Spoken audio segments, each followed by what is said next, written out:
Welcome to my vlog! It's me, your Mommy Joy, strong mom of 3. Hello mga mi! For today's vlog, paalis na nga sana ako nito nang bigla namang tumawag si kuya na magkakabit nga ng cable nga ng TV nga namin. Nagpalit kasi kami ng internet mga mi at ang kinuha ko nga package ayun nga may cable na kasama na nga para nga sa TV. Natagalan nga ng konti ang pagkakabit nga ni kuya dahil inintay pa nga niyang ma-install at ma-set up pa nga lahat. Nang matapos ng ikabit ay umalis na nga din ako at nagpunta na nga ako dito sa Santa Ines para nga sunduin naman nga si daddy. Inabutan ko na nga siya, nakakwentuhan nga si nanay at si tatay. Hindi na nga daw siya bumiyay at baka nga daw maipit pa nga siya sa daan. Dumiretso nga kami dito kay mami sa looban dahil nga nagayak nga sila dahil birthday nga ni Nanay Penny. Dito nga kami naghapunan.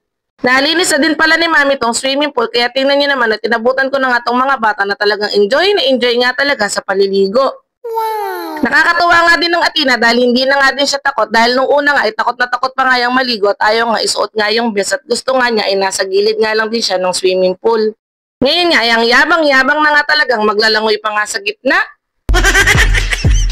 Inaaya ko na nga umahon si Atina para nga umuwi na nga kami dahil maaga nga rin kaming gagayak nga mamaya. Kaso nga mga mi, ay hirap na nga akong iahon dahil nga nasanay na nga ding mag-swimming nga nung mag-isa na kaya na nga din niya nung wala nga naghahawak nga sa kanya. Noong mga 3 AM naman mga mi, pumunta na nga ulit kami nga dito nga kila mami dahil nga sinama nga kami para nga sa Sakdalay. First time nga lang din namin sasama nga doon kaya sumama nga kaming mag-anak. Isang sasakyan na nga lang yung dinala namin dahil mamaya nga ay magsisipaglakad naman nga kami. Nakasunod nga lang yung sasakyan sa amin para nga yung mga bata ay pag napagod ay may masasakyan nga sila. Mga 3:30 na nga din kami nakaalis ng bahay kaya nga nag-abang na nga lang din kami sa may simbahang malaki dahil saktong 3 AM nga nang mag-start nga sila. Sobrang dami nga din talagang tao na namamanatang at sumasama nga dito kaya talagang sakripisyo talaga at hindi mo nga iindihin yung pagod at init nga ng paglalakad. Sobrang thankful nga talaga ako at na-experience ko to kasama nga ang mga bata. Napagod na nga ang Atina kaya yan nga at binuhat na nga ni daddy at sa batok na nga lang niya sinakay dahil nga basang-basa na nga din talaga ng pawis nga si daddy. Nahuli na nga kami dahil sa mga oras na to ay nakaramdam na nga ng pagod sila Ate Pia kaya hirap na nga silang maglakad dahil ang layo na nga din talaga mga minang nilakad nga namin. Papainit na nga din kaya naawa na nga kami sa mga bata kaya sumakay na nga din talaga kami ng sasakyan.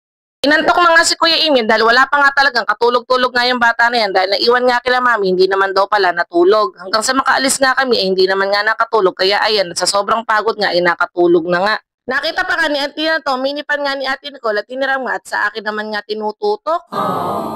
Nagpatiuna na nga kami at eto nga at nadaanan nga namin yung titinda nga ng lugaw kaya nagpahinto nga sila mami at kumain nga muna kami dahil yung mga bata nga din ay mga nagugutom na. Pagkakain nga namin, pumunta na nga kami dito sa may simbahan kung saan nga ilalagak nga si Poong Nazareno.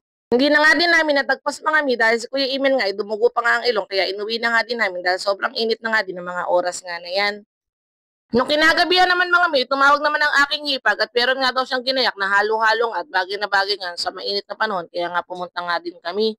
Yan lang po muna. Thank you for watching. Bye-bye! Wow!